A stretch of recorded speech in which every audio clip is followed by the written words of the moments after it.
microfone aqui, né? Ajeita aí. Vamos lá. É isso aí. Posso na área. Número 10, mais André. um hashtag número 10. Número redondinho. E o programa para lá de especial, porque o convidado que a gente recebe aqui tem história, tem currículo. O homem é bravo. E o homem é bravo e o homem é grande, hein? Meu Deus do céu. Um grande homem e um homem grande chegando ao nosso Pode Postos. Elton Febiga,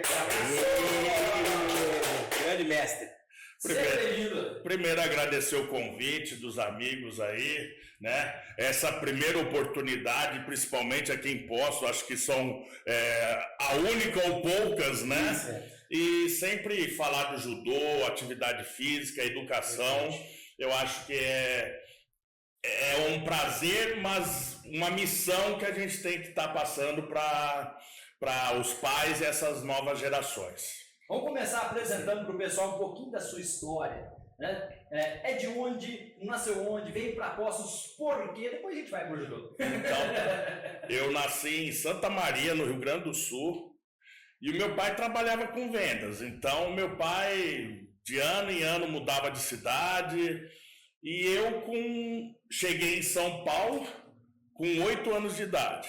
E na minha geração, tenho 52 anos, a minha geração era filme de Bruce Lee, filme de luta, né? E eu era grande, né? Ele não é mais. Só tinha o tamanho, mas não tinha idade. Então, com 8 anos eu era grande e morava num condomínio classe média baixa, só que cada prédio tinha 15 andares. 15 andares, 4 famílias por andar. Então, era 60 famílias por prédio. Tinha 7.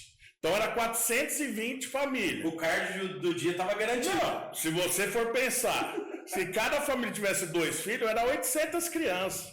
Então quando a gente ia jogar bola, não tinha juiz, dava algum desacerto, era na porrada. E eu era o grandão bobo. Eu era o grandão bobo, apanhava. E eu comecei a perceber que os meninos não só batiam, eles sabiam bater. Porque pendurava no pescoço, derrubava no chão, caía por cima. Falei, esses caras tá sabendo muita luta, mais do que eu, né? E eu fiquei sabendo, tinha judô dentro desse condomínio. E daí, a partir de então, para me proteger e para não ficar apanhando, eu comecei a treinar isso em São Paulo. Esse meu professor era um professor que já tinha um renome no judô paulista, Eduardo Murta, foi atleta do Palmeiras, atleta de seleção paulista, campeão brasileiro, e através dele eu comecei a dar os meus primeiros passos e vim a participar de eventos como federado, né? Então assim, eu já saí daquela coisa informal para já participar de um esporte como federado. E São Paulo, atualmente, né, na época também, era uma das potências do esporte. Hoje a Federação Paulista conta com 16 mil associados. Então, é o tamanho de uma cidade, muitas cidades aí. Então, essa concorrência, essa disputa, para quem luta em São Paulo, o cara se destaca em qualquer lugar. Você saiu de São Paulo com um bom nível técnico, você vai se destacar em qualquer lugar. Tirei minha faixa preta lá também com 17 anos. Caramba, com 17 anos. Com 17 anos. Eu mudei de academia, né? O que acontecia? A gente vai começando a participar dos eventos.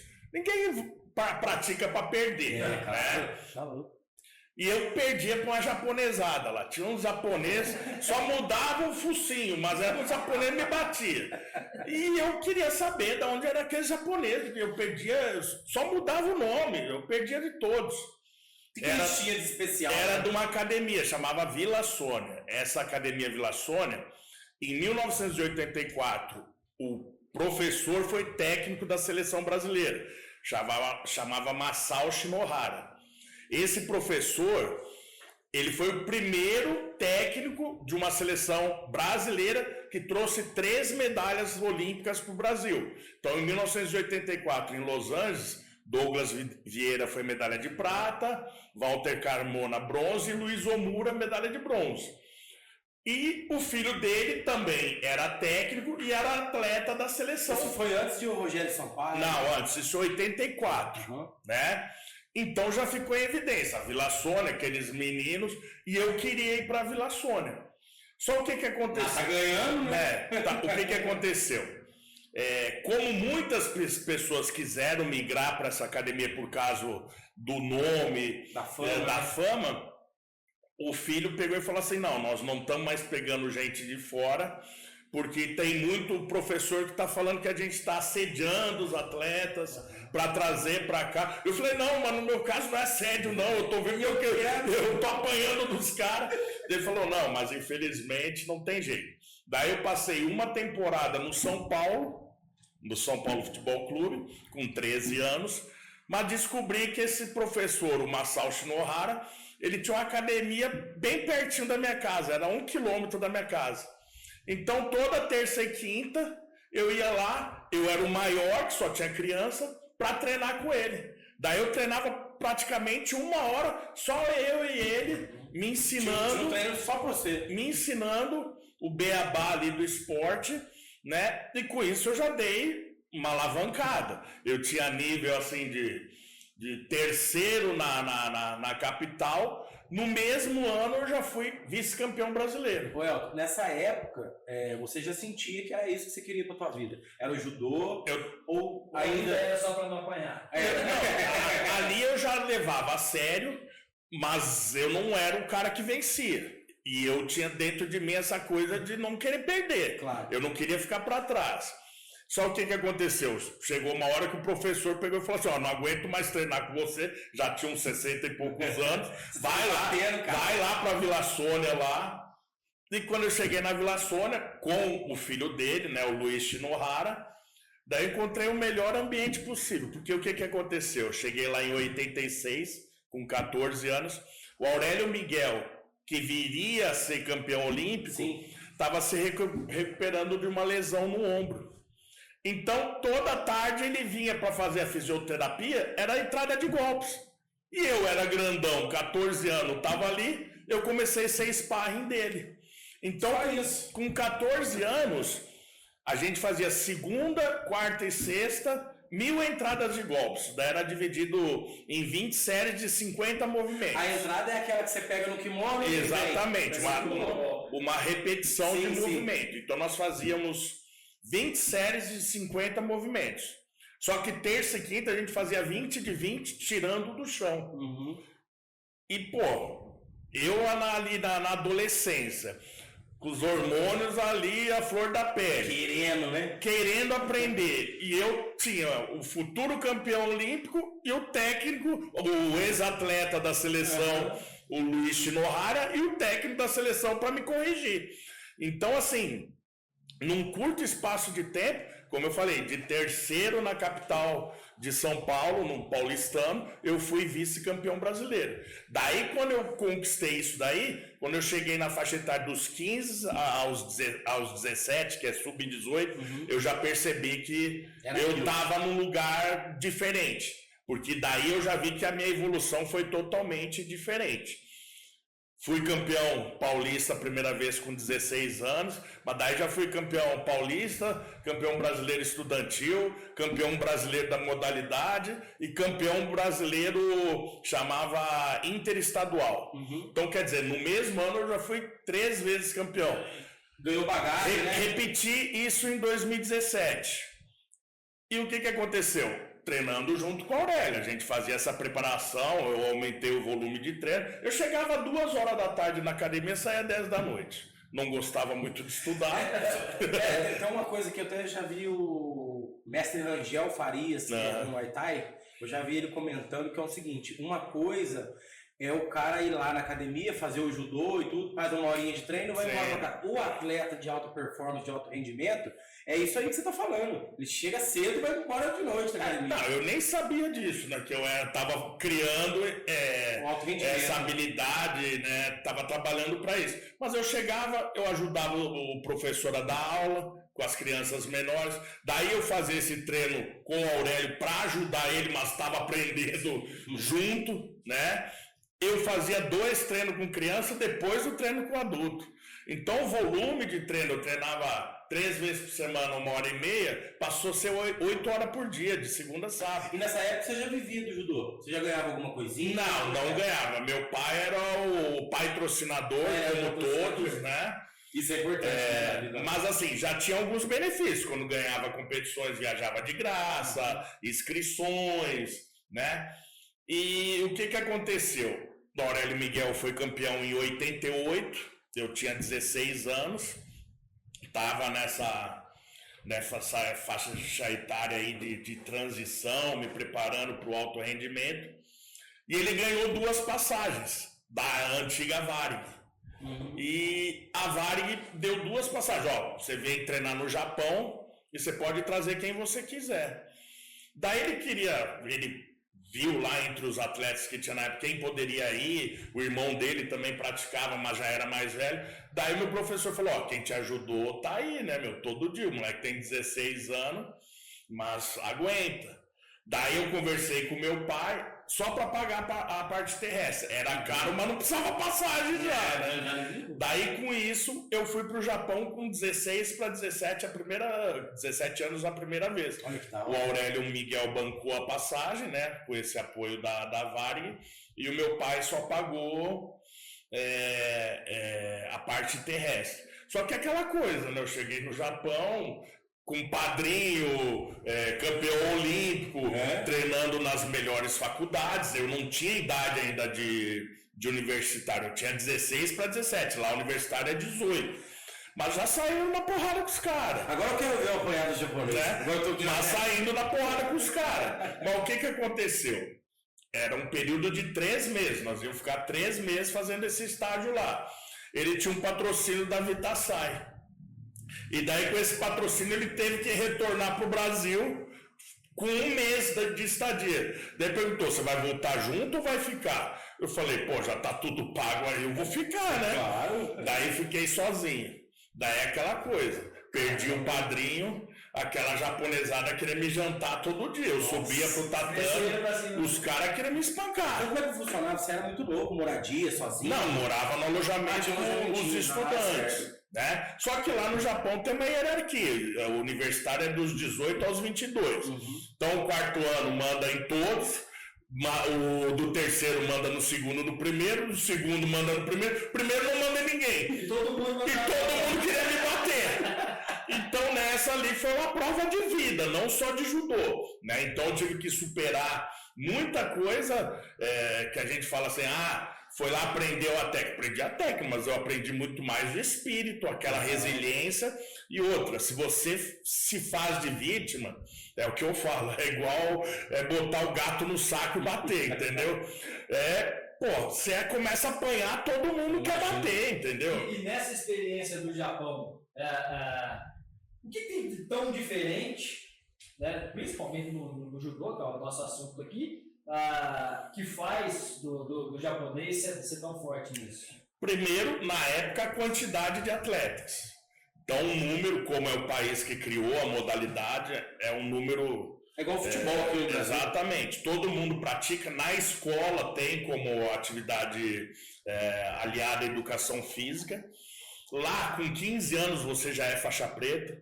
Então, toda a população que pratica é faixa preta. Você chega numa universidade e tem 120 atletas. E atleta, entendeu? Já tem 10 anos. Exatamente. Mas o brasileiro chegar lá, estudar, querer arrumar um guiço para os japoneses que você vê, viu? Vai lá. Mas daí o que aconteceu? Esse estágio de 3 meses foi justamente na universidade do maior nome da época. Era o Pelé do judô, chamava Yasuhiro. Qual era a cidade que você estava? Era perto de Tóquio, chamava Katsura, né? E assim, é uma província próxima. Então assim, quando eu voltei desses 3 meses, na minha faixa etária eu já não perdi, eu já estava batendo nos caras do sub-21, que era 18, 19 e 20. Mas na verdade eu já estava saindo na porrada com os adultos, porque eram os caras que eu estava treinando lá. Você crescia também, né? Então eu já estava ali num local adequado, com estímulo adequado, intensidade, né? Então quando eu voltei para o Brasil, foi só dar uma sequência. Mas o que isso me despertou, né? Eu falei, pô, Brasil, nós estamos tão atrasados, pô, é que nem eu ter ido jogar a final do mundo, da Copa do Mundo lá no Maracanã e voltar pra várzea, entendeu? A gente não tinha nem tatame sintético. A gente aqui no Brasil, na época, era tatame de palha de arroz, cheia de, sabe, de bicho, né? Daí depois melhorou um pouquinho, era raspa de pneu, botava a lona de caminhão por cima. Então, assim, era outro universo, né? Mas esse estágio me acendeu a luzinha. Pô, eu já fiquei 3 meses lá, eu tenho condição de ficar mais. Daí conversei com o meu professor, nós conseguimos um estágio para o ano seguinte para ficar 1 ano. Daí para ficar 1 ano, eu fui com mais 2 atletas, né? E foi assim, né? A gente, no começo, tem todo aquele momento de adaptação, sofri bastante. Sushi você comeu bastante, né? Pior que sushi, essas comidas assim que a gente vê, lá é muito caro. Lá é muito caro. A comida do dia a dia é arroz e ovo, né? E o resto é tipo assim, eles fazem umas comidas à base de cana. Arroz e ovo, tô me sentindo no Japão, então. Arroz e ovo, a base de cana, é uns peixes, mas não é peixe, é sardinha frita. É uma comida assim... Mais acessível também. Mais acessível. O sushi lá é bem caro. Mas, quem tá lá tem que, né, se virar como pode. Eu comi o que tinha e ia pro pau. Mas daí passou esses 6 meses, pô, já tava faltando só 6 meses pra voltar embora. Eu comecei a bater nos caras. Daí quando comecei a bater ficou bom. Daí eu falei, não quero voltar pro Brasil. Pô, era na época daí já do plano Collor, de 90. Então meu pai aqui não tinha um tostão furado, já tinha sido tudo bloqueado. Eu vim para casa, ia só dar despesa, já estava lá onde eu queria. Fui conversar com um dos professores. Você estava no berço do esporte também, né? Ó, eu tô querendo ficar e quero ver se consigo entrar na universidade. Eu já tinha me formado no colégio. Então você quer ficar? Então nós vamos arrumar um jeito aqui para você ficar. Daí me botaram para trabalhar de madrugada, eu entregava jornal. E a língua? Como é que você se virava? Aprende, né? Você tem fome, você aprende. No começo era mais difícil, misturava com inglês, mas com 1 ano eu já falava bem. Legal. E daí o que aconteceu? Eu comecei a trabalhar no jornal de madrugada. Daí trabalhava das 3 da manhã às 7. Daí tomava o café da manhã lá, que é uma refeição grande. E é uma refeição que vale pro dia inteiro. Daí eu comi igual um cavalo, porque era no alojamento do jornal. Daí eu ia para a escola de japonês. Daí eu ia para a escola de japonês, começava das 9, estudava até as 2, não tinha dinheiro para almoçar. Então, os caras davam lá os whey protein, os caras lá os negócios, eu ia catando whey protein de cada um lá, fazia um shake e caía pro treino. O treino era das 4 até 8 horas da noite. Mas assim... Era só você de fora ou tinha mais gente? Aí já tinha, esses 2 brasileiros já tinham voltado, mas tinha um brasileiro que era descendente de japonês. Porque senão os japoneses combinam lá, falam, só tem esse brasileiro. Né? Não, mas é assim mesmo. Mas é assim mesmo. É assim mesmo. Então, assim, a superação é o desconforto. Depois que você começa a se destacar, daí você ganha uma amizade. Mas enquanto você tá lá apanhando, se você só apanhar, você não vira ninguém. Tem que ser resiliente, né? Você não vira nada. Não vira nada. E daí o que aconteceu? Eu, no final desse ano, em 90, eu prestei vestibular e entrei na faculdade. Para ser um atleta estrangeiro na faculdade. Daí eu falei, pô, agora eu entrei na faculdade, né? Vai melhorar minha vida. Não, agora você é igual japonês. Daí, além de trabalhar, tinha que limpar, acordar mais cedo, limpar banheiro, limpar o alojamento, cuidar dos caras que são mais velhos, que no Japão isso chama senpai, né? Senpai são os mais velhos e kohai é o mais novo. Então tinha que ajudar a fazer todo o trabalho do senpai, lavar kimono, arrumar o quarto do cara. Senpai sem E nessa fui me adaptando, né? E isso em 92 eu já comecei a participar já de competições internacionais. Então, com 18 anos, eu lutei uma Copa que chama Copa Jigoro Kano, que era em nome do fundador do judô, que eram 4 japoneses, os 4 melhores, todos do pódio olímpico da última edição da Olimpíada, isso em 90. Tinha sido em Seul. 88. E todos os medalhistas em Seul e os medalhistas do Mundial em 89. Vixe. Daí, por exemplo, França entrava com 2 equipes, Rússia, não tinha esses outros países ainda, era a União Soviética, com 2 atletas, Alemanha. O importante também dizer é que nessa época o esporte ele não era tão disseminado no mundo como hoje. Então não tinha atletas bons nos outros países igual tem hoje, né? Então o Japão realmente era o berço. Ele tinha uma certa, vamos dizer ali... É igual o Brasil no futebol. Exatamente, não tinha tanta informação, né? Então, por exemplo, para você conhecer a essência do esporte, você tinha que estar no local. Hoje, você tem acesso aí à mídia, tá tudo mais facilitado, né? Mas... Pra mim, com 18 anos, tá lutando esse evento já foi uma coisa assim, outro mundo. Era talvez maior pela qualidade do que Olimpíada, Campeonato Mundial, porque todos estavam ali. E o que aconteceu? Foi até engraçado. A primeira luta, eu lutei com um japonês que eu treinei nessa universidade, nesse primeiro estágio que eu fiz, quando estava com 16 para 17 anos. E o cara era campeão japonês. Só que eu treinei com o cara treinava comigo de boa, não judiava, mas assim, eu já dava um apertinho, mas o cara não dava tudo dele. Não dava um gás, entendeu? Dava uma respeitada, mas daí primeira luta eu e o cara. Ele já entrou, vou pegar o brasileiro lá, só para aquecer, né? Só para aquecer. Mas foi assim, cumprimentei, foi igual um espasmo. Eu andei, ele andou, eu dei-lhe chama Dash Barai, é uma chinela. Eu dei-lhe uma chinela. Uma rasteira na sola do pé. Isso, eu dei-lhe uma chinela e ele caiu de um morro. Meu, quando esse cara levantou, ele virou um satanás, né? Porque, porra... Dentro da casa dele... Dentro do Japão, um cara que ninguém nunca nem viu, com 18 anos, vai lá e joga o cara que era campeão do Japão, daí ele veio pra cima, eu consegui segurar um pouco, daí acabou me jogando e me imobilizou. Só que ele foi pras cabeças, ele seguiu na chave e eu voltei na repescagem. Daí consegui lutar com um atleta da Austrália, ganhei, a Austrália também não era um nível técnico tão grande, né? E peguei com um francês que tinha sido campeão mundial num ano anterior, em 89. Não era nenhum TED da vida, né? Não, eu era até 95 quilos. Eu falo o francês. Não, o Ted Hiller era acima de 100, né? Mudou a categoria. Isso daí a gente pode até falar depois, que o Ted Hiller, quando veio no Brasil a primeira vez, eu cheguei a treinar com ele. Ele tinha 17 anos, eu tinha 35. Né? Parece o Marcelão que nós acabamos de falar dele. Mas é bem diferente. A estrutura é diferente. Daí eu fui lutar com esse francês e, porra, perdi, mas foi uma luta pau a pau.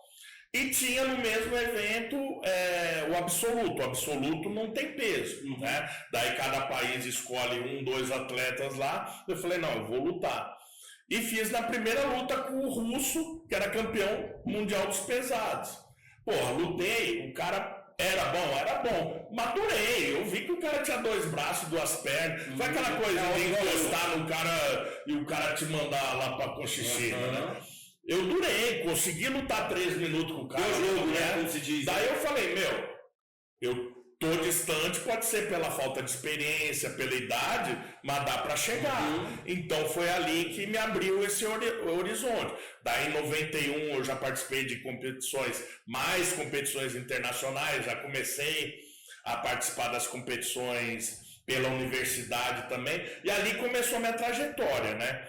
92, eu tava com 20 anos, eu retornei pro Brasil porque tinha uma seletiva pro Campeonato Mundial.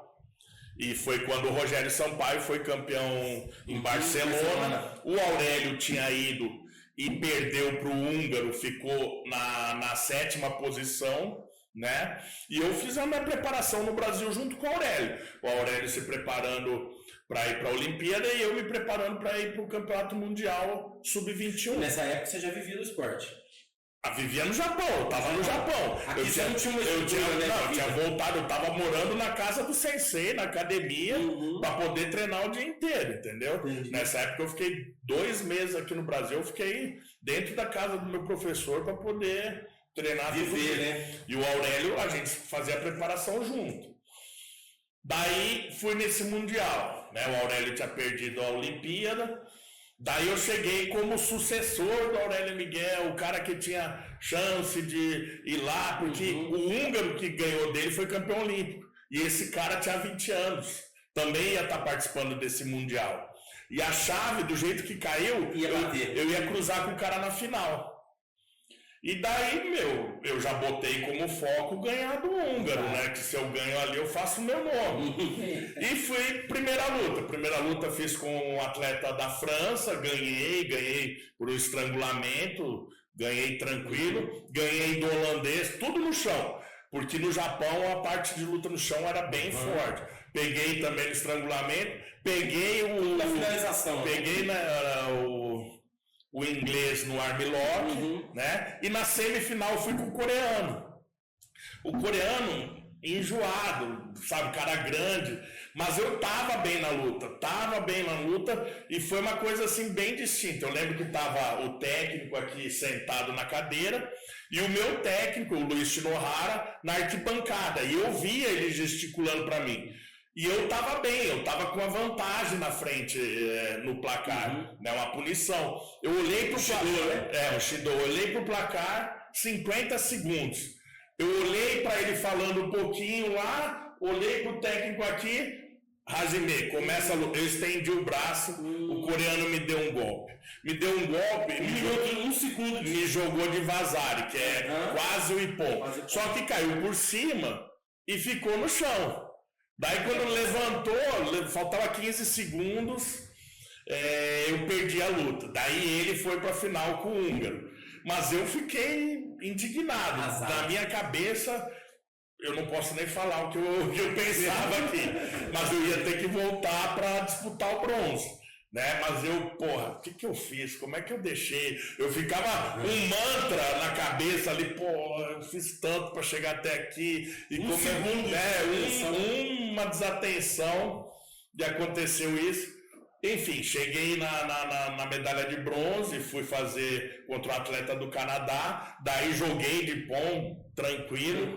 Só que daí o coreano pegou o húngaro, mas deu um cacete no húngaro. Nossa. O coreano, eu tava batendo no cara, ele pegou o húngaro, mas jogou de cocá, na época tinha cocá, que era cair sentado, jogou o cara de lado, e o co. Ele só não jogou de pom, mas ele deu uns 3, 4 tombos no cara. Por quê? O húngaro era forte, mas depois da Olimpíada tem aquela ressaca olímpica, o cara não treina, o cara vai fazer mídia, e foi logo assim... Foi campeão do Vovotkin. A Olimpíada foi em agosto, o Mundial foi em outubro, foi 2 meses depois. Então o cara não tava no melhor dele. E eu perdi pra porra do coreano. Daí eu fiquei louco, né? Voltei pro Japão, né? Daí os técnicos, não, parabéns, né? O japonês nem classificou, você ficou medalha de bronze, falou que lutou bem. Representante do Japão, né? Falou que lutou bem, agora ganha aqui. Agora, já que você ganhou lá, agora só falta ganhar aqui. Então, assim, era uma vida bem dura. Esse meu técnico, ele foi um cara que foi bicampeão olímpico, chama Hitoshi Saito. Ele faleceu eu anotei o nome dele aqui. Ele faleceu em 2015, nas vésperas da Olimpíada do Rio de Janeiro. Ele era o técnico da seleção japonesa para vir para o Rio de Janeiro. E ele foi o cara que perseguiu esse outro técnico que eu tinha ido na primeira universidade, o Yasuhiro Yamashita. Os dois eram fenômenos, assim. Em 84 ele foi campeão no pesado, enquanto o outro foi no absoluto. E daí em 88... Tinha uma rivalidadezinha. Não, rivalidade não. O outro era, por exemplo, campeão japonês absoluto há 9 anos. 9 anos, nunca perdeu no Japão. E ele era o principal adversário dele. Toda a final de campeonato japonês eram os dois. E ele perdia ali por decisão da arbitragem, às vezes tomava uma punição, mas sempre voltava. E o que aconteceu? Quando o outro se aposentou, falou, não, agora é o Saito que vai assumir, ele foi para a final do Campeonato Mundial na Coreia, e antigamente podia alguns tipos de técnicas que lesionavam. Sim. O cara deu tipo uma chave em pé, levando pro chão. E é uma coisa que hoje... Entende, né? Não, você hiperextensiona o braço, o cara joga o peso por cima. Hoje isso daí é desclassificado. Mas o cara tomou isso na final. O Campeonato Mundial era na Coreia com o coreano. Ele rompeu todos os ligamentos do cotovelo, quebrou o braço, só que ele queria lutar com uma mão. E ele tentou lutar com uma mão, mas daí no momento que a arbitragem viu que ele não estava conseguindo segurar, chamou o médico olhou, botou a mão, ele foi desclassificado. Então com isso ele voltou para o Japão, medalha de prata, aonde ele ia começar a deslanchar, ele teve que operar o braço, ir para uma clínica de reabilitação, para passar lá mais de 6 meses cuidando, para recuperar o braço. Não tinha a tecnologia que tem hoje. E no Japão, assim, a rotatividade de atleta é bem grande. Daí no mesmo Mundial, no absoluto, um cara mais jovem ganhou e esse cara começou a crescer, né? Então nessa, ele foi um professor, assim, um cara que sempre foi na procura, na batalha, né? Então ele sempre estava ali para ganhar do cara que era o principal. Daí depois, quando ele pensou que ia estar sozinho, teve esse problema de lesão. E daí ele teve que voltar, assim, lutando contra tudo e contra todos para poder retomar o lugar, provar que poderia estar representando, né? E isso daí, assim, no Japão ele é uma unanimidade. E todos falam da história dele por causa desse espírito, né? E tem umas coisas assim que é até bem interessante para a nossa vida, né? Que a gente acha que os nossos problemas muitas vezes são os maiores, né? Que essa clínica de reabilitação era fisioterapia, mas tinha um cara lá que, sequelado de lesão cervical, tinha cara que tinha tido um AVC, né? E ele tava lá com o braço operado.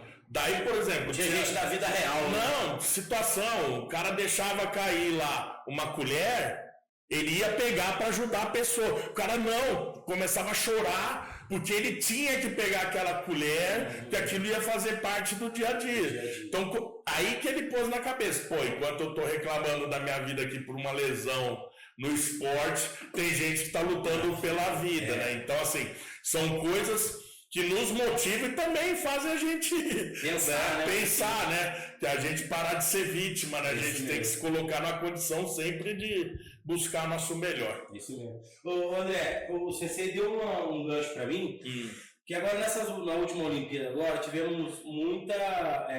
com relação às punições dentro do jogo, muito Shido, né? E o Shido, 3 Shido, pra galera de casa que não sabe, são 3 amarelos, né? 3 amarelos, aí desqualifica, leva um vazar, né? Não, acaba a luta. Acaba a luta. Então, e aí teve muita polêmica a respeito disso. São, na verdade, 2, o terceiro desqualifica. O terceiro desqualifica, E eu vi que teve muita polêmica em torno disso, que disseram que a arbitragem estava muito rigorosa. Eu, particularmente, eu fiz judô, pra mim, depois que acabou o Cocalho do corpo, foi chato. Não, o que aconteceu? De uns, vamos dizer, de 2009 para cá, a Federação Internacional começou a querer mudar a cara do judô. Por quê? Antigamente podia pegar na perna, você podia usar o corpo todo. Eu acho que tem técnicas que são lesivas, mas tem técnica que, bem executada, não tem problema nenhum. Só que começou a ficar muito interpretativo. Daí, por exemplo, uma época podia segurar no kimono e pegar na perna. Mas se você atacasse direto na perna, não poderia desclassificar. Né? Daí, por exemplo, tipo de pegada era punição, outro tipo não era. Então ficou uma luta muito interpretativa e o esporte, ele cresce, né? Ele cresce, vai se adaptando. Não é que você mudou uma técnica que os caras vão deixar de se adaptar, eles criam outras. E estavam falando, não, tá muito parecido com a luta olímpica. Os caras começaram a fazer os mesmos golpes segurando o kimono, adaptaram. Só que agora chegou num nível que não pode mais pegar na perna, o tipo de punição, a pegada no kimono. Se você faz um ataque, se porventura encostou a cabeça no chão, você é desqualificado, porque você pode ter uma lesão. Mas não teve, né? Não teve, e é difícil ter. Isso daí, assim, na iniciação, tem que preservar para aprender. Mas um cara que é atleta olímpico, um cara qualificado fisicamente, tem experiência, sabe? Não é a Olimpíada que... Sabe que aquilo Então, eu sou um leigo, eu assistindo a Olimpíada, a gente quer ver um pouco mesmo, né? A gente quer ver a luta, né? E a gente viu muita paralisação, muita falta de combatividade. O vídeo, né? O VAR do judô. Até que na Olimpíada é rápido, mas aqui no Brasil, no dia a dia, nas competições, pô, tem luta que para 5 minutos de luta parada pra ver. Achei que era só no futebol. É complicado, entendeu? Mas tá tendo um movimento aí, principalmente do Japão, para ter um retrocesso, voltar a técnicas antigas que tinham, porque justamente tá indo contra o esporte, entendeu? Tá ficando... Você já viu o Taekwondo como é? O Taekwondo é uma modalidade que é para chutar, para ter contato. Na luta sabe, é igual esgrima. É só um toquinho e acaba. Sabe, cadê a marcialidade, a coisa da finalização, né? Tá esportivizando demais. Então, até para monetizando as lutas. Exatamente, para citar uma situação. Já é uma polêmica, viu, galera? Mas gosta, né? O japonês, né? O maior nome atual do Japão, até 66 quilos, chama Hifumi Abe. É aquele que a irmã ficou chorando lá durante o evento, porque também ela foi campeã olímpica em Tóquio e os dois são tetracampeão mundial. Então ela era cotadíssima para ser medalha de ouro. Acabou perdendo. Então ficou toda a responsabilidade pro irmão. E nas oitavas de final, o que aconteceu? Ele lutando contra o atleta do Tajiquistão, o atleta duro. Mas durante a pegada, sangramento no nariz. Um atendimento médico. O cara vai lá, atendimento médico, volta com o negócio no nariz, continua a luta. Faltava 2 minutos pro final. Passou 1 minuto, segundo. Atendimento médico. Daí fizeram lá uma máscara no cara para não sangrar mais. Mas se ele assopra, cai aquele tufo de algodão no chão, é desclassificado. Então o cara ia ser o maior nome do judô, estava pendurado por 2 atendimentos médicos, não tinha pontuação ali. Atendimento médico também leva o Shido? Se você, não, desqualifica. 3 atendimentos médicos que tiver sangramento e não parar, é desqualificado. Daí o que aconteceu? Ele estava pendurado pelo atendimento médico. E sem pontuação, indo pro Golden Score, que o tempo é livre. Daí o cara, na cabeça dele, enquanto ele estava se atendido, ele criou uma estratégia. Não posso mais errar, tenho que fazer. Quando ele voltou até o atendimento médico, foi para dar uma respirada, uma acalmada, ele foi lá e conseguiu vencer o adversário. E é estranho, né, mano? Porque a arte marcial tem que ser sangue. É luta. Na verdade, o judô, assim... até preserva muito essa questão em relação ao sangramento, não deixa ter contato entre os atletas, tem que fazer uma limpeza, tem que estancar. Lesão, por exemplo, não é igual ao UFC que detalha a lesão. Tira a imagem, não mostra a lesão, porque isso é contraprodutivo. Nós trabalhamos com criança, ali é o alto rendimento, mas que pai que vai querer pôr a criança? As próprias técnicas, você tem o cuidado com a expressão. Sim. Para quem nunca entrou no tatame para lutar um judô, me corrija se eu estiver falando uma besteira, faz tempo que eu não faço. Mas, por exemplo, você entra um golpe de queda, você cai sobre o... não. Você é rápido. Não é o objetivo não é lesionar o adversário, sim, porque você depende dele para treinar. Então tem que ter esse respeito mútuo. Mas assim, também não pode punir, né? Ah, não, com certeza. Porque eu tô sangrando, você punir. Não, exatamente. E isso até assim, o outro não agiu de má fé. Não é se dar um soco no nariz. Né? Meio que numa pegada. O cara não fez isso, mas poderia ocorrer. Até você estava falando da questão aquela hora do braço quebrado, né? Uhum. Eu me lembro que eu vi uma luta final do Mundial de Jiu-Jitsu, Ronaldo Jacaré e o Roger Gracie. Ele foi campeão mundial com o braço quebrado, né? Só que ele fugiu, o resto da luta, né? Ele já estava com as vantagens, o Roger pegou, ele saiu para fora da área, né? Com o braço quebrado. Isso.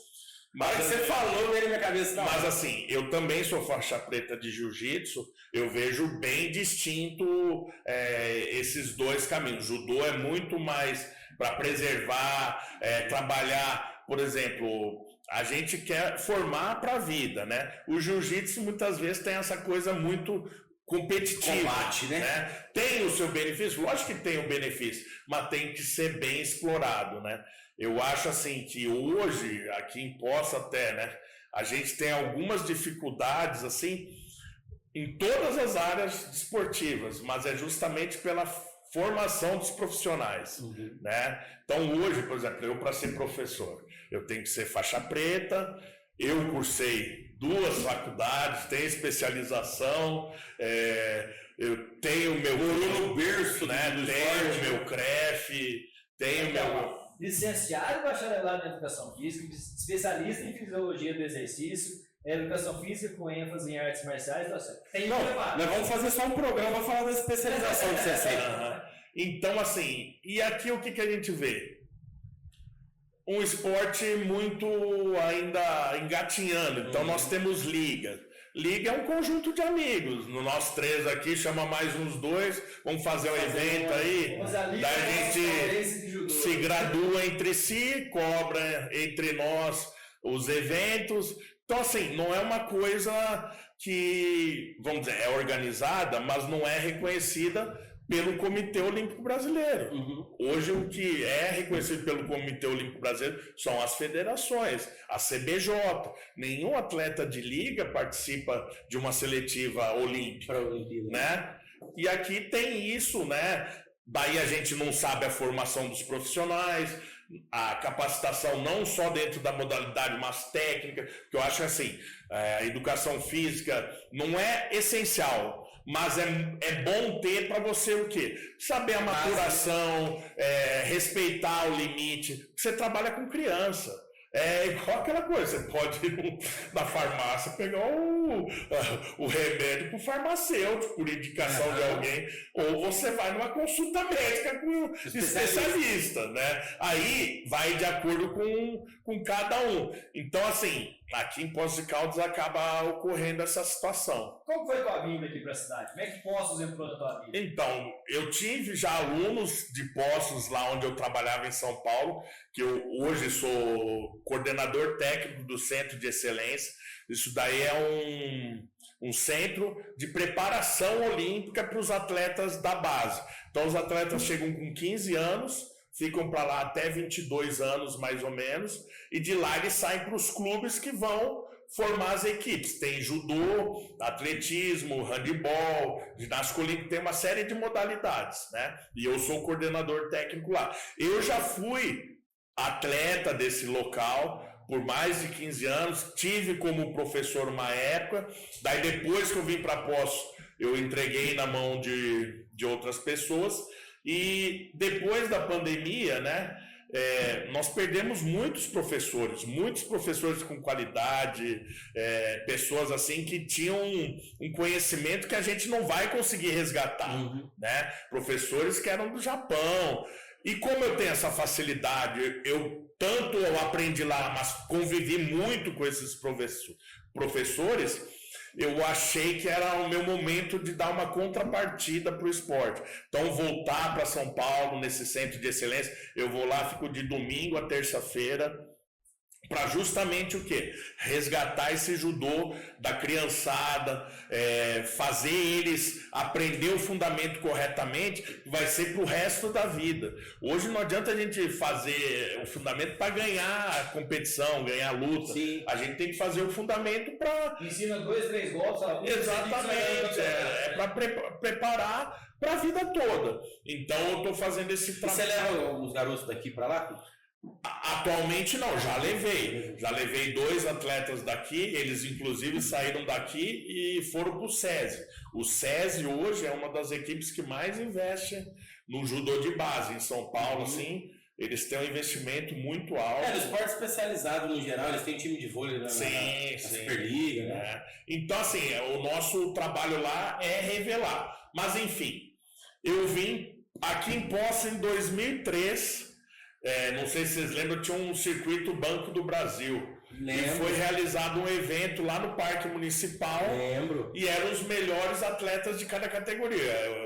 Eu lutava até 100 quilos, eram os 8 melhores do Brasil ranqueados naquela categoria. E existia esse circuito, então tinha várias fases, pagava a premiação em dinheiro, e era assim, era tranquilo, era 3 lutinhas, na época... 20 anos atrás, campeão era 3 mil, prata 2 mil e bronze 1.000. Só que assim, não tinha repescagem. Você ganhava uma lutinha, era milão. Ia pra final, era 2, campeão 3 pau. E milão valia milão.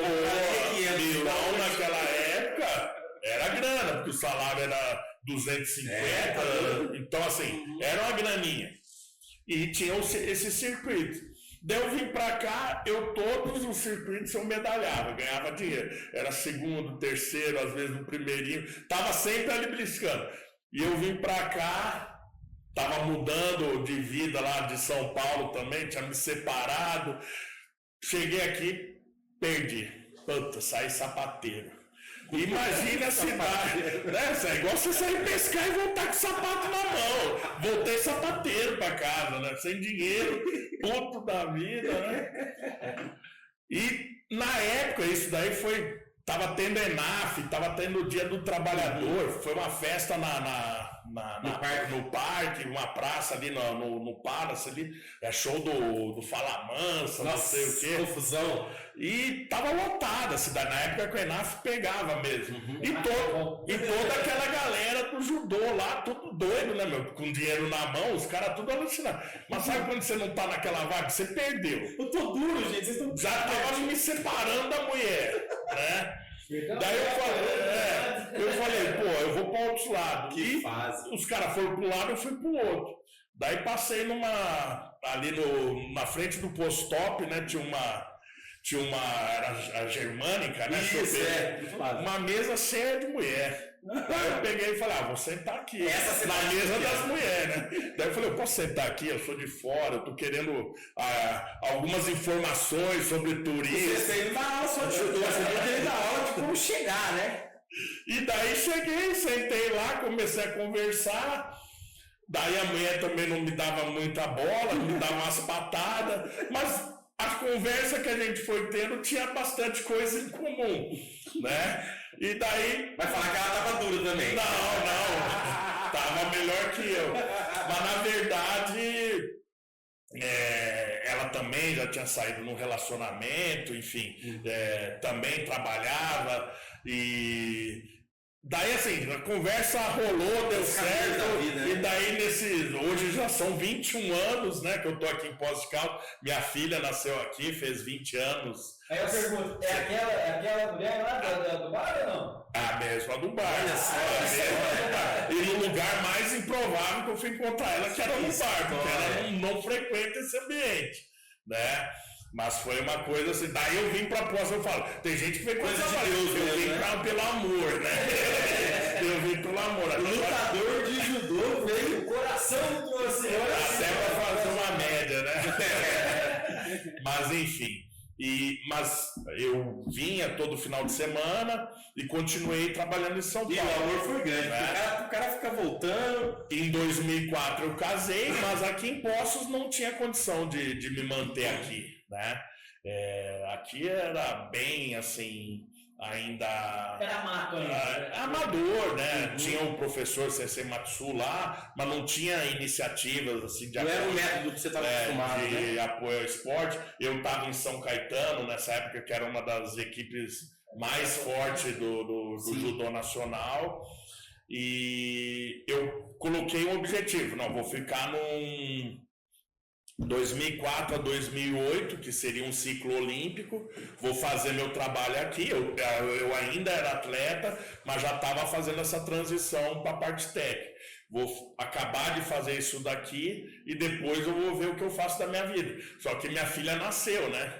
E daí nessa você começa a ver, a criancinha, 1, 2 anos, você só vê final de ano, nossa, né? Triste. Começa a pesar, né? Então eu ganhava dinheiro lá, mas não tinha a felicidade que eu podia ter aqui, né? Você já tinha noção do que era viver em Poços de Caldas, apesar dessas visitas esporádicas? Não, eu achava a qualidade de vida da cidade muito boa, mas era como turista, né? Eu não era o cidadão da cidade. Ele saía de São Paulo e ia pra cidade. Eu era bem amigo do Sensei Matsu, a gente até fez eventos juntos, né?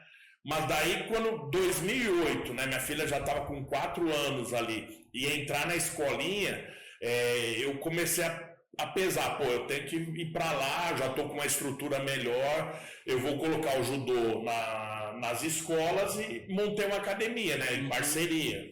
Daí eu fui ali no Projeto Soma, ali na João Pinheiro, na época Rodrigo do Jack, isso, do Jack, o Rodrigo. Quem que era o outro, que era o sócio dele? Era o que jogava futsal lá, hoje ele é personal. Eles começaram junto, mas na época que eu cheguei só tava o Rodrigo. O Jack vai jogar vôlei, viu? Isso. E daí ele chamou, daí eu né, nessa inauguração eu trouxe os atletas olímpicos, Carlos Honorato, Edinanci Silva, outros atletas também. Então assim, foi uma coisa que chamou bem a atenção. E eu achei, né, pô, eu fui atleta de seleção, uma bagagem internacional. Chegar aqui, vai ter espaço. Eu encontrei alguns facilitadores, por quê? Esse lado educacional, como a maioria não tinha formação, o acesso às escolas foi mais fácil. Então eu montava a estrutura, eu comprava os tatames, levava na escola, montava o espaço e oferecia modalidade extracurricular nas escolas. Nós chegamos a atender aqui 12 escolas no município, né? Só que esse judô mais para competição, para preparação, na academia estava começando e tinha lá o Sensei Matsu. Antes de montar lá, eu ia lá no Clube dos Unidos. Isso, eu ia lá no clube de judô para eu treinar, para eu não ficar ocioso só dando aula, eu ia lá. Daí ele falava, não, você puxa o treino aí, né? Você é o mais velho, e ensina a criançada.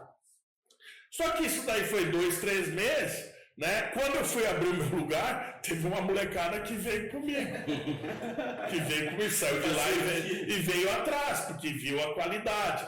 Daí ele ficou louco comigo. Daí, você roubou meus alunos. Eu falei, eu não roubei, botei uma arma na cabeça de alguém para... Vieram porque viram a qualidade. E pagavam, não era que, sabe? Eles saíram de lá para pagar.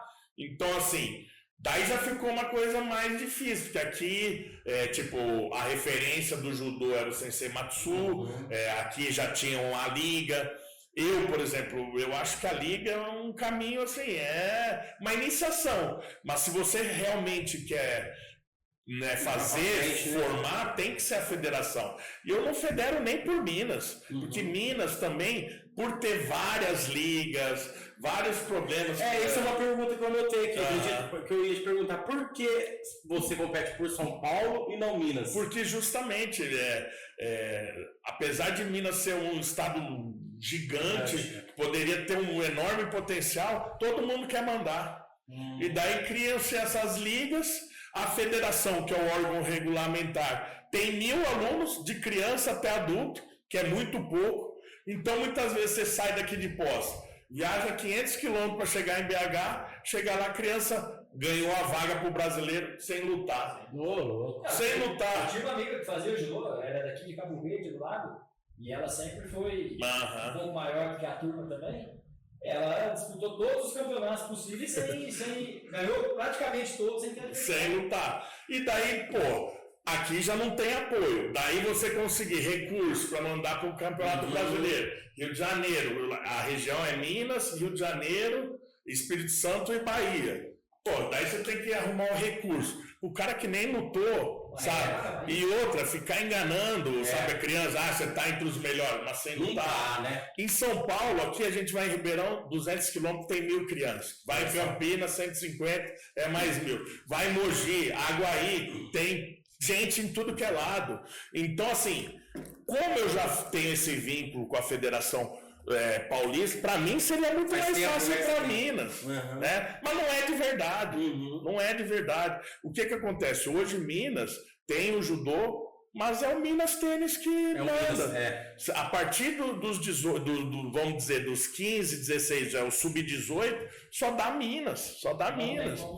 Então daí assim, todo mundo vai lá, mas fica dando murro em ponta de faca. Então eu acho assim, São Paulo é mais difícil os acessos, mas é de verdade, entendeu? E aqui você cria aquela expectativa, na época que o atleta tem que estourar, daí não vai para frente, entendeu? Legal. Então, hoje, por exemplo, hoje a gente já tem um trabalho consolidado. Esse final de semana tivemos uma campeã paulista, uma menina de 9 anos, que da hora. Né? A categoria sub-9. Eu vi nas suas redes sociais. 7 a 8 anos, né? E assim, é uma menina que além dela já ter uma habilidade motora grande, o pai pratica, o irmão pratica, a mãe está sempre junto, já tem incentivo da família, a menina fazia tecido, tem habilidade de fazer exercício acrobático. Então assim, o treino dela já é com o irmão todo dia, já se pega o tempo inteiro. Então, vir para o judô é só você direcionar. E essa menina, ela mostrou mesmo que ela fez 5 lutas e ganhou. Ela passou a primeira rodada sem lutar, porque era cabeça de chave, e fez 5 lutas e foi campeã todas com golpe máximo, né? O Ippon, né? Então, assim, lógico, a gente não pode, no futuro depende tudo do esforço e o principal, né? A família. Se não tiver a família apoiando, chega uma hora que falta. Eu dou muita aula também em projeto social, a gente tem esse trabalho. O que acontece? A gente vê talento em tudo que é lugar. Eu imagino. Tem criança 5, 6 anos, bate o pé na parede e dá um mortal de costa. Você fala, pô, isso daí o que fizer dá certo. Mas daí o que acontece? Não tem dentro de casa. Dentro de casa e na cidade também que mora, né? Então, assim, eu, quando comecei os meus trabalhos aqui, eu já comecei também com o projeto social, que eu fazia isso em São Paulo também. Então, eu montei o projeto Judomóvel. E o que era o projeto? Eu comecei a dar aula, né? Eu tinha um gol. Daí eu pegava os alunos, botava no gol, levava para São Paulo para competir. Daí chegava lá, era 4 que eu levava, às vezes era menorzinho, era 5. E tinha uns 15 que queria ir e não dava. Tinha que deixar. Daí eu peguei, vendi o gol. Comprei uma Kombi. Imaginei. Daí enchi a Kombi, os ratinhos lá, tinha a Kombi que andava até com 25. A Kombi de 12 andava com 25. Mas comecei a levar em Divinolândia, Aguaí, nas cidades mais próximas. Comecei a mostrar outra realidade para eles. E era a criançada lá do Lar Criança Feliz, lá no São José. E isso aumentou, daí depois a gente foi pro Mariquinhas Brochado, lá na Zona Leste, trabalhando na Igreja São Judas. Então hoje esse projeto, eu passei até para um aluno que saiu do projeto. Olha que legal. Né, que ele foi formado lá no Mariquinhas Brochado. Então ele cuida dessa parte de iniciação e eu cuido da parte de competição. Dessa transição. E nisso daí, assim... Aqui já teve época que a gente tinha 500 crianças praticando judô, entre os projetos e escola, entendeu? Hoje como é que tá? Tá na academia? As escolas e continua o projeto, né? Mas caiu bem o número de praticantes. Hoje, se a gente juntar tudo, deve dar uns 250. Nós chegamos já a quase 500. Por que você acha que caiu? Pandemia... Né, que já foi uma coisa que mobilizou muita gente. Hoje, a dificuldade de locomoção das crianças, tem criança, por exemplo, o pai não deixa sair de casa, não deixa tomar um transporte público, vir treinar na academia. Se a gente não leva a modalidade até lá, não tem acesso, entendeu? Então fica um negócio muito restrito. E é caro também, né, o transporte público. Pô, se você ida e volta, é R$12 por dia. Né? Se vem todo dia, numa semana é R$60.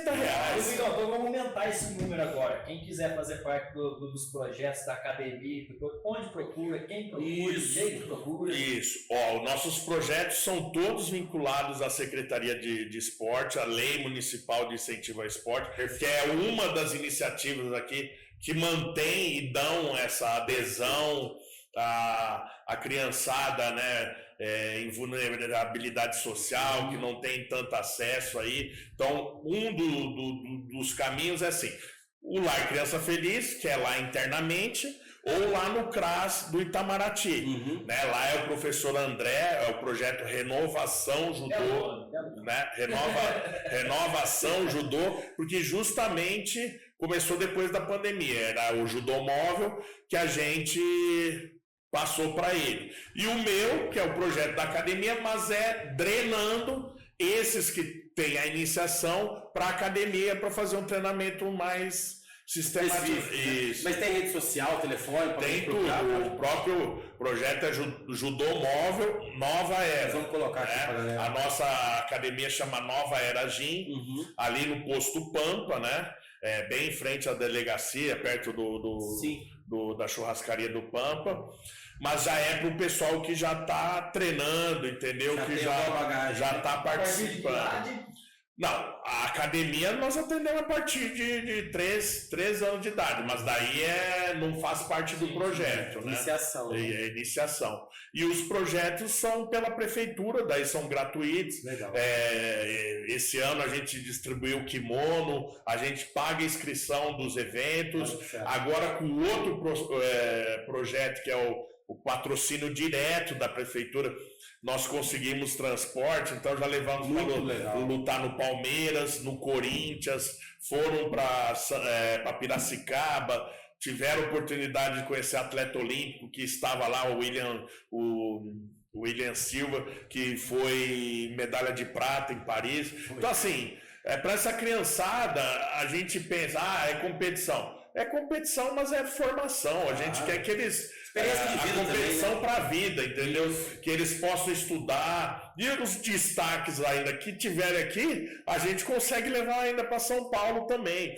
Mas mesmo em São Paulo, nosso objetivo maior é competição? É competição. Mas a formação, lá a gente tem... vínculo com a universidade que dá bolsa integral, entendeu? Então o cara lá, o centro de treinamento, ele mora 50 metros da área do treino. É um hotel que é dos atletas, eles moram no hotel, chegou no tatame, é uma área de 6 áreas oficiais, tudo de primeiro mundo, tem pista de atletismo olímpica, sala de musculação, nutricionista, psicólogo, assistente social, toda uma equipe. E a escola a 500 metros do local. Olha só. Então, assim, só não vai para frente se não quiser. A oportunidade está sendo dada, né? E o nosso objetivo é os que forem revelados aqui e quiserem e aguentarem o processo. A cidade tem que aproveitar demais uma joia, igual o mestre, né? Pô, a gente tem uma qualificação em pessoa aqui na nossa cidade, a gente tem que aproveitar muito isso. Ele foi forjado com os melhores. Eu não sei se e trouxe tudo isso aqui para posse. Eu não sei como é que a gente está de tempo aí. Estourando. Eu queria só tocar num assunto rápido, que nós gostamos de uma polêmica, viu, Sensei? Eu vi o senhor falando qualquer coisinha do Baby, que hoje é o principal nome do peso pesado, né? A gente pode se dizer assim, do judô brasileiro. O que você tem para falar do Baby? O Baby, quando ele surgiu, eu estava saindo da minha fase competitiva, ainda buscando seleção. Eu estava com 35 anos, ele estava com 17 para 18. Eu ganhei dele ainda nessa faixa etária porque ele estava começando, né? Mas depois daquilo, isso foi em 2006, Em 2012 ele já estava ganhando medalha olímpica, teve uma evolução sensacional. 2016 foi atleta olímpico 2020, acabou não tendo uma boa participação porque estava lesionado, e agora 2024 não ganhou medalha, mas na equipe foi bronze. Então é um cara de 3 medalhas olímpicas. Então, quer dizer, do Brasil é o melhor atleta, só que a gente está vendo que é difícil ter uma renovação. Primeiro pela característica física, o cara tem 2,4 metros, 170 quilos. Sabe, muitas vezes o tamanho, ele não tinha nem tanto assim, recurso às vezes para ganhar do adversário, mas o tamanho importa demais, entendeu? O cara cansa, ele acaba levando vantagem. O próprio Ted Riner, que é o atual, aí, invencível, quando veio no Brasil, isso também em 2006, ele foi a primeira vez campeão mundial em 2007, ele tinha 17 anos. Ele veio com 16 anos. Ele tinha 2 metros, 115 quilos. Só que era molecão. Então dava ainda para bater nele. Então eu treinei com ele, era de igual para igual. Ele era maior, mas assim, não tinha força. Ele estava num processo de evolução. Depois esse cara, em 2007, ele foi campeão mundial. Em Pequim, em 2008, foi medalha de bronze. Daí já foi 12 ouro, 16 ouro. O Rio perdeu, mas agora ele voltou em 24, melhor do que todas as outras etapas, que ele ganhou de todo mundo pela pontuação máxima, jogou todo mundo de ponto, e hoje com 35 anos. Foi todo mundo de costa no tatame. Hoje com 35 anos. Então, assim, você acha que tem alguém no mundo que pode desbancar o Ted ainda, antes dele parar? Não, ele já vai parar, né? Ele já vai parar. Mas mesmo assim, essa longevidade que ele teve... Do pouco que eu sei, eu não vejo ninguém no mundo. Não, essa longevidade que ele teve, é até assim, por ser peso pesado, não tem esse problema com peso, que... A pior situação é você se encaixar na categoria. Que os caras mais leves sofrem para ficar no peso. Tem muita rivalidade, muitos atletas fortes. E ali, peso pesado é o que eu falo. É tipo assim, o cara onde bota a mão não nasce pelo. O cara não tem limite, não tem limite. Eu tinha, na época que eu tinha 110 quilos, tava com um cara de 2,30 metros. O cara com 150 quilos. Sabe? Então, assim, não tem pra onde correr. Ou você é o mais forte porque é aberto. Então, eu corria, né? É aberto o negócio. Então a gente vê assim que vai ser difícil ter outro Ted Riner. Temos que renovar aqui com o Baby também, que já deu tudo que tinha que dar, já foi um ícone aqui do judô do Brasil. Mas vamos ver, né? Vamos ver, né? Tudo isso, sempre é um ciclo, né? Precisamos de uma nova renovação. E serão as nossas novas estrelas de judô. Então, muito obrigado. Prazer em te receber aqui. E ano que vem, em maio, estarei lá como meu filho para começar o judô. Eu agradeço o convite, né? Até porque não deixei nem vocês falarem. Falei mais com o homem que a cobra. Sabe que a minha mulher, quando ela viu o programa, ela fala: você tá parecendo Faustão, você não deixa o cara falar? Eu falei: não. Eu falei mais que o homem da cobra, mas é assim, né? Eu acho que a gente hoje tem uma preocupação maior. O esporte aparece com os campeões, mas o benefício que traz para a sociedade, primeiro é saúde, educação, hoje é prevenção, né? A gente sabe como que está aí, né, esse uso de drogas, e você ter a criança no ambiente saudável, bem orientada, já é o primeiro passo para a gente tá se prevenindo e para estar fortalecendo a nossa sociedade. É isso aí, eu queria agradecer muito a tua vinda aqui, valorizando muito o nosso programa. Queria agradecer pelo que o senhor faz pela população de Poços de Caldas, pelas nossas crianças, né, que a gente precisa tanto aí futuramente. Muito obrigado, que Deus te abençoe e continue nessa batida aí que tá sensacional. Propósitos pelo coração. E outra coisa, o André tá esperando por uma lutinha que ele falou que queria fazer, aquele aí que ele fazia judô. Não, vamos marcar lá na academia, nós vamos fazer uma aula teste lá. Hoje eu já tô no peso pesado. Não, vai correr. E pior assim, na academia tem vários pais que voltam a praticar ou começam a praticar para incentivar os filhos. Daí eu tenho uma equipe que é a equipe Touro Bandido. É só os caras acima de 100 quilos. Tem uns 8 lá, só tem os caras... Você tá liberado de dar um estouro nele, por favor. Até porque ele é palmeirense. Não, isso daí eu não vou entrar nessa, eu sei que você é corintiano. Nessa situação de time aí. Você é corintiano, viu? De time, porque senão eu acabo perdendo meus alunos também. Cada um torce pro time que quiser, mas judô vem fazer com a gente. Isso aí. Valeu, galera. Muito obrigado. Valeu. Você ficou ligado aqui no nosso podcast. Obrigado mais uma vez pela companhia. Fica com Deus. Tchau. Tchau. Valeu.